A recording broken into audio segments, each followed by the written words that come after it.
একটি উন্নত রাষ্ট্র গঠনে জবাবদিহিতার ক্ষেত্রে দায়িত্বশীল সাংবাদিকতার ভূমিকা অত্যন্ত গুরুত্বপূর্ণ বলে মন্তব্য করেছেন তথ্য সম্প্রচার মন্ত্রী জহিরুদ্দিন স্বপন।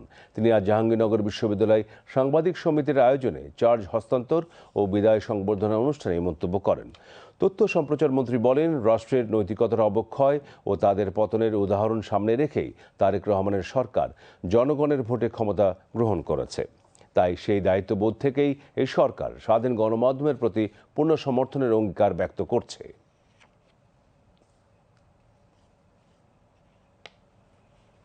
সাংবাদিকতার মতো এরকম একটি গুরুত্বপূর্ণ মাধ্যমকে আমাদের দেশে কিভাবে জনগণের বিরুদ্ধে ব্যবহার করা হয়েছে, কিভাবে সাংবাদিকতার পেশাকে ছোট করা হয়েছে, এ বিষয়েও আমি মনে করি একটা স্টাডির দাবি করে।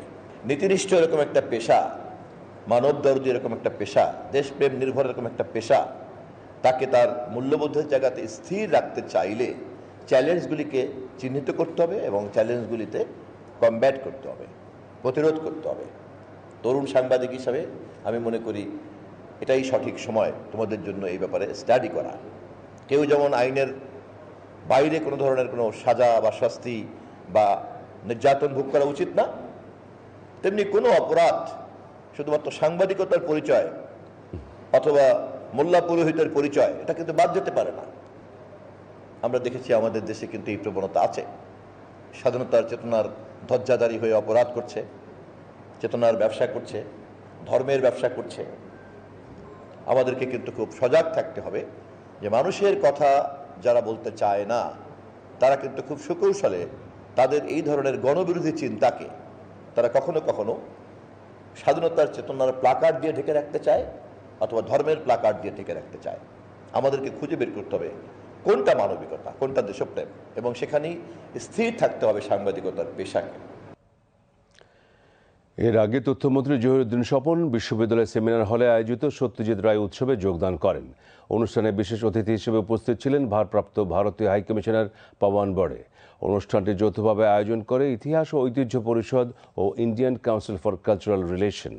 এতে বিশ্ববিদ্যালয়ের উপাচার্য ও শিক্ষকদের পাশাপাশি শিক্ষার্থীদের উপস্থিতিতে মনোমুগ্ধকর সঙ্গীত পরিবেশন উপভোগ করেন আগতরা।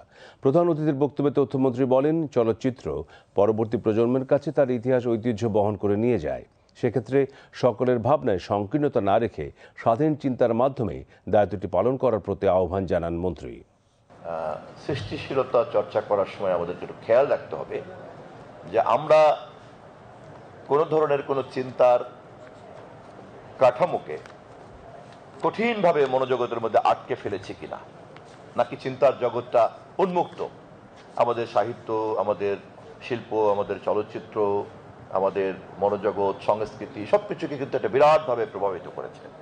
চিন্তার মধ্যে যে মানবতার যে মূল সুর থাকা দরকার, অথবা একটা মানুষের যে সক্রিয়তা থাকা দরকার এবং উন্মুক্তভাবে চিন্তা করার যে, এবং ইতিহাসের নির্দিষ্ট সময়ের যে জটিলতা তার ঊর্ধ্বে উঠে ব্যাপারটাকে দেখার জন্য যে ধরনের চিন্তা স্বাধীনতা দরকার, তা কিন্তু বেশিরভাগ সৃষ্টিশীল মানুষ যারা কাজ করেন, বিশেষ করে নিচের দিকে তো এটা হওয়া সম্ভব না, কারণ আমরা সবাই আসলে অনুকরণ বা অনুসরণ করতে কিন্তু প্রবৃত্তিগতভাবেই পছন্দ করি। চিন্তাশীল মানুষের সংখ্যা তো খুব কম। ফলে কোনো জিনিসকেই ক্রিটিক্যালি দেখা, প্রশ্ন করা এবং তার মধ্য থেকে সেই চিন্তাকে সময় উপযোগী করা এবং সময় উপযোগীভাবে উপস্থাপন করা, এর জন্য যে সৃষ্টিশীলতা দরকার